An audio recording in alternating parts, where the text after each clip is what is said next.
What happens around 4? At 4, usually I'll try to see if Cole can take care of David for a little while. I'll see if I can get some more work done. Does that go over well, or does... Not usually, no. Usually it ends up with David getting pretty upset. And whenever he tantrums again, I have to come in and I have to calm him down and get him under control. So then,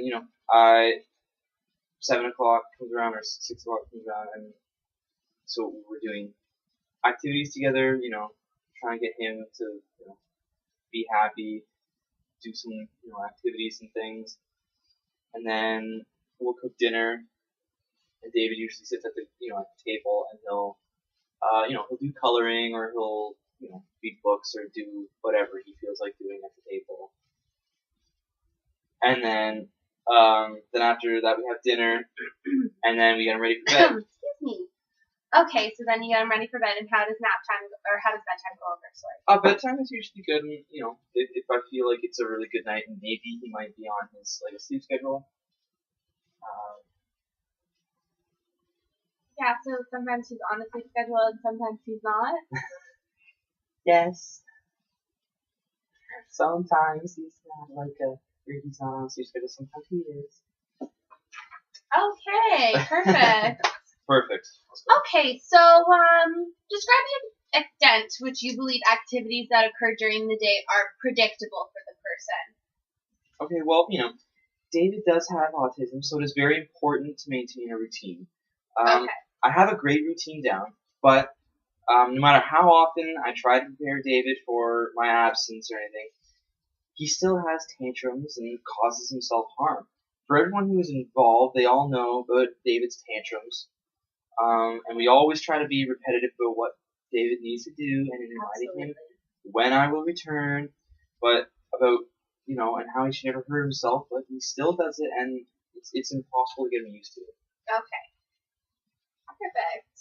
And how often does David get to make his own choices about activities, throughout the day? Oh, every day. Every day. Okay, perfect. He doesn't get to have any major choices on, what we're going to be doing or anything, because we want to keep him on a schedule. Absolutely. But, he gets to make the little choices, like what he wants. He'll get to choose from options for lunch and dinner, and he'll get to decide what he wants to watch on TV as long as it's appropriate, or what he wants to do activity-wise while I'm cooking or anything like that, So he does get choices, just, no major ones. Okay.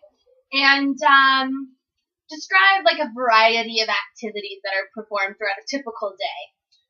Well, okay, he likes to watch cartoons. He likes to do that a lot. Naps are a big one. We always do that at the same time every day. We always read. We always go to meet Cole after school, unless it's a weekend. And on nice days, during the spring or the early fall, if it's warm outside, we'll go to the park before we go to meet Cole. Okay. On Saturday mornings, I take David and Cole swimming at the local pool. Oh, that's fun. Yeah, it's great. He colors, plays with toys, it's normal kid stuff. Of course. Perfect. And how many other people are in this setting? So how many other people are involved with David's life, besides, of course, yourself and myself?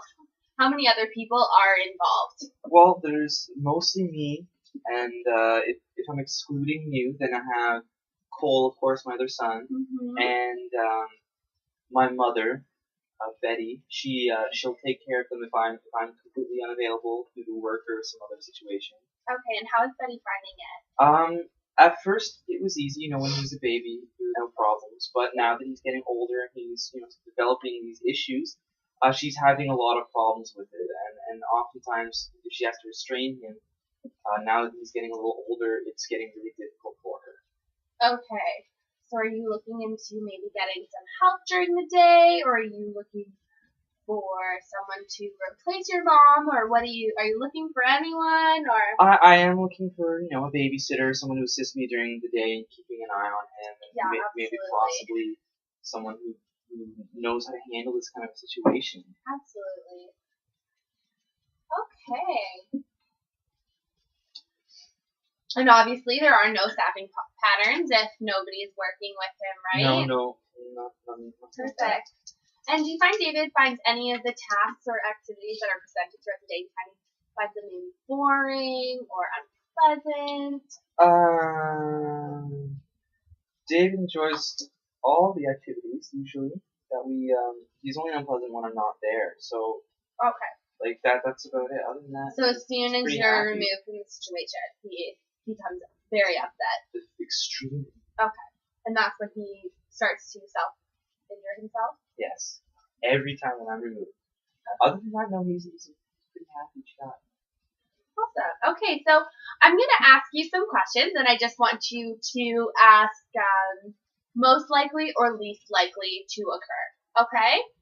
So during the time of the day, when are David's behaviors most likely to occur and least likely to occur? The most likely time is when I try to leave him on his own or with someone else. The least likely, I guess, would be, if as long as I'm there. Okay, perfect.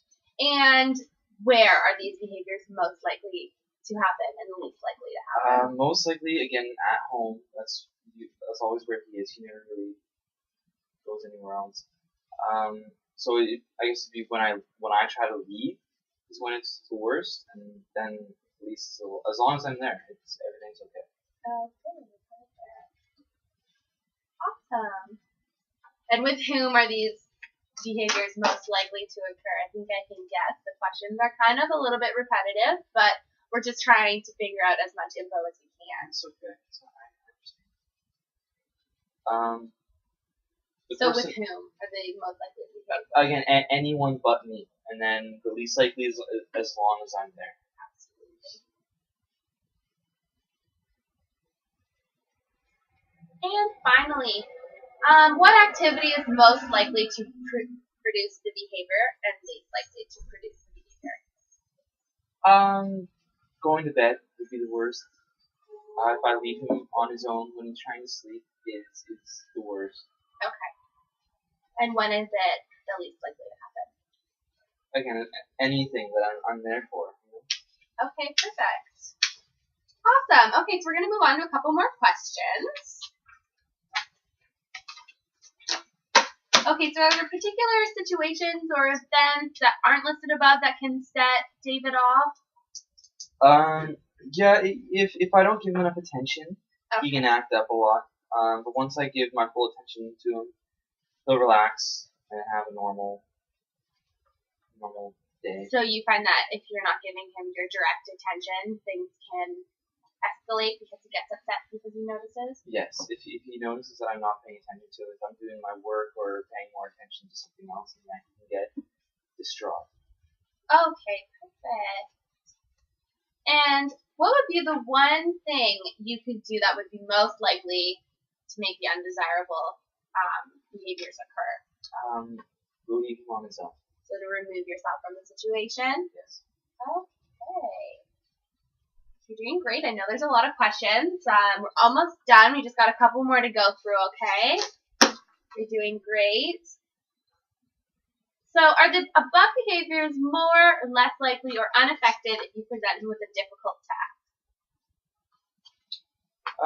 The only real challenge David is faced with is to cope with me leaving him. Yeah, he can't seem to get over that. That's the one thing that he has a problem with. Other than that, he's okay. Okay.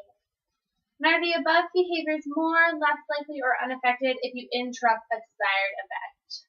Such as, like he's eating ice cream, or if he's watching TV, or playing with his toys? He's usually okay if we interrupt it to do something else. As long as I explain to him we're going to do something else, he's usually fine with that.